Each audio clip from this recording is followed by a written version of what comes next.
Hey, good morning, good morning, good morning. How's everyone doing today?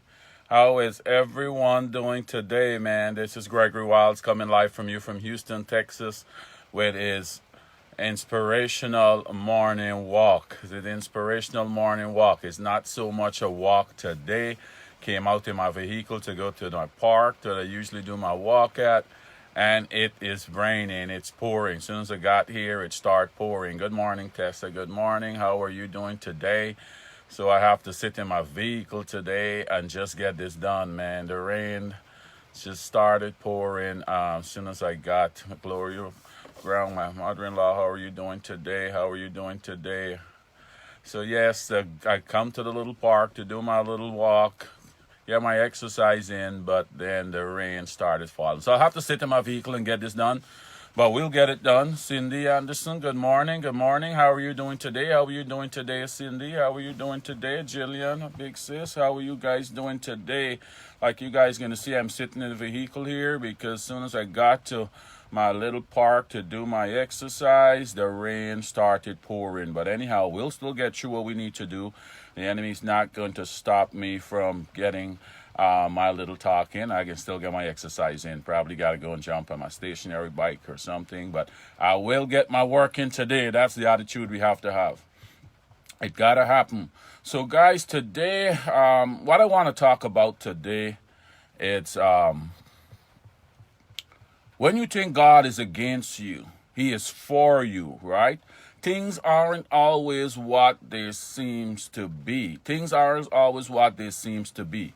And when you think God might be against you, He might be for you, right? So you gotta avoid the trap of bitterness. You gotta avoid the trap of bitterness when things don't go your way or when something you might think bad happened to you, right? So, have you ever wondered why God let me suffer that injury, lose my job, have a car accident, forget that appointment, have a fight with my spouse, let my parents get divorced, let me be born with a defect, or many, many more things that might happen to you? Why God letting me suffer this? Why God putting me through this? You might praying for a financial increase, and then God take your job. Or He takes something from you. The people with businesses, He might take a contract. He might take your biggest client. And you're wondering, I'm praying for an increase, and how are you decreasing me? Saying, hey, hey, hey, things aren't always what they seem. Things aren't always what they seem, right? Remember the guy was praying for a financial increase. A little story with the two angels. He was praying for a financial increase, and next thing you know, a tornado come and rip his house apart. And he got so bitter and upset with God. God, why you take my house? I praying for a little increase and you decreasing me. You just take my house. And the little angel was saying, man, I don't understand how God works. How does He work? How He answer prayers? This man praying for an increase and He took his house from him. How could that be fair and right? The old angel saying, you don't understand it. Things aren't what they seem. He said, when he go to rebuild, then he'll realize a lot of treasure is buried under his house. A lot of treasure is buried under his house. So the increase he is praying for, God has to take the house down for him to get to that increase. When he go to rebuild, then he'll find his blessing right there. So things aren't always what they seem. You might be going through something right now. Right now you might be going through something and you might be saying, God, why am I have to be suffering this? But He's saying, don't get caught up in being bitter and being upset with me. I have a plan. I have a plan. You may not understand the plan, but you just need to trust me that I have a plan. In all of this, remember the scripture, Romans 8:28. And we know that all things work together for good to those who love God, to those who are called according to His purpose. So it's going to work together for good. You might have one child, and you might be so upset, God, you probably lose two more along the way. And you upset, God, you know, I can take care. I have a lot of resources, and I can take care of 4 or 5 kids. But you bless the person over there who is struggling. You bless them with 7, 8 kids, and you only have me with one, God. Why? God saying, hey, you slow down. The one child that you have, the plan and the purpose I have for that one child, it can require all your time and attention. So you just stop getting bitter with me. Doesn't matter if you could afford it or not. But that one child, where I want, place where I want to take them, the work that they have to do for me is going to require all your time and attention. So you just focus and do what you need to do for that one child that you have, and stop saying that I didn't bless you with more, right? So just be careful when things aren't going the way you like. He is working. He is at work. I can remember Steve Harvey was saying this. He was praying to, get to be more international, get to do more stuff in his business and promote himself in other countries. And he was praying for that, right? And you remember that a few years ago when he had that big mishap on that either Miss Universe or Miss World pageant, when he crowned the wrong queen, right? I think it's Miss Colombia and some other country, and he announced, I think, Miss Colombia as the winner, but then was a mistake. Not his mistake even, but he took it. He went out there and he accepted the mistake, and he had to take the crown back from Miss Colombia and crown the other queen. You matter how devastating that was for that young lady and the country and everything. And he came under a lot of heat when he thought his career was over. He was so depressed. He said, "Man, my career, all what I worked for, one little mistake and my career is over." And then people, after the next day, was the big headlines in most of the major newspapers around the world. All the headlines, and then people started to look, who's this guy, Steve Harvey, who screwed up? When they start looking in to see all the good things that he was doing and all of that, he started to get invitations from people from different parts of the world. Number one, the Colombians invite him over there and talk about it, and, they make up with him to tell him they're not holding him, and nothing against him for it. And then people from all different parts of the world just start to send him to come to do interviews, all expenses paid trip. And just what he was praying for, he got through that little mistake, what seems that it was ending his career, guys. So you see, when things are going bad for you, and I the first can tell you, when you're going through what you're going through, it doesn't feel good. You start questioning. It doesn't feel good. But at the end of it, when you go through that, at the end of it, he has a plan. You remember he said all things can work together for good. You remember the story about Joseph in the Bible? You remember the story about Joseph? Even your own family can do some things to you, and you wondering, why? Joseph's own brother sold him as a slave because he was jealous of him and the dreams he had, and then he was the father's favorite child. You can go to Genesis, like the whole 37 through there. You can get this whole Joseph story, right? When his brother sold him as a slave, they was going to kill him, but then one of them said, hold on, don't let us kill him, don't let us have this blood on our hands, just let's sell him. And they sold him as a slave, and the people who he sold him to go and sell him to this guy Potiphar. Potiphar was the captain of the guards of the Pharaoh army, right? They sold him to Potiphar. He going to Potiphar's house, and he started to do so well. And then what happened? Potiphar's wife started to look at him lustfully. I wanted to sleep with him, and he said, no, I can't do that. I cannot do that. I cannot defile my master like that. And she got upset and go and tell a lie on him. And that lie, she tell her husband that he was trying to come on to her, and that caused him to go to jail, go to prison. He went to prison, right?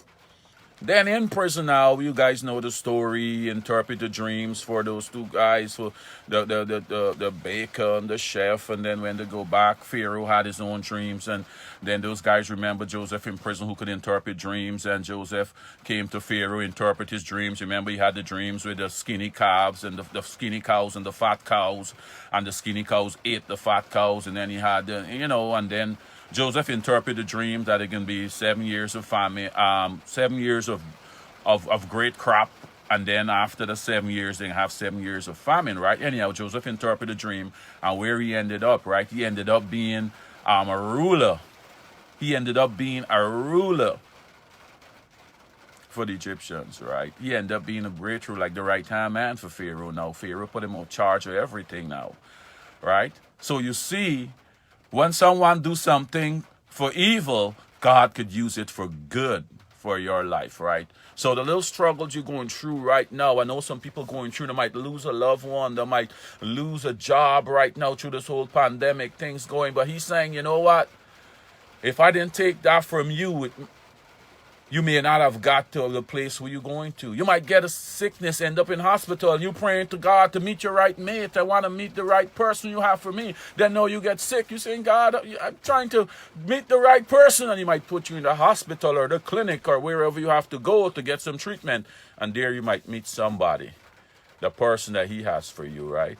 When you look in and complaining. Because a lot of people turn away from God because they think why God having them suffer through some stuff. But he said, I'm preparing you for where you're going. I'm preparing you for your promotion. So the little struggle that you're going through, that's your training. That is your training that you're going through to get to where I need to get you. I got to strip away your pride. I got to strip away all of that stuff from you. The strength that you can get through the situation you're going through is what you need for where the promotion that I'm going to get, where I'm taking you guys.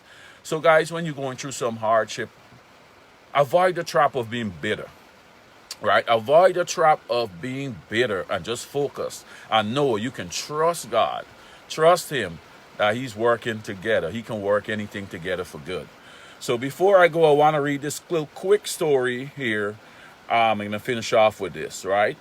It said, two traveling angels stopped to spend the night in the home of a wealthy family. The family was rude and refused to let the angels stay in the mansion's guest room. Instead, the angels were given a small space in the cold basement. As they made their bed on the hard floor, the old angel saw a hole in the wall and repaired it. When the younger angel asked why, the older angel replied, things aren't always what they seem. The next night, the pair came to rest at a house of a very poor but very hospitable farmer and his wife.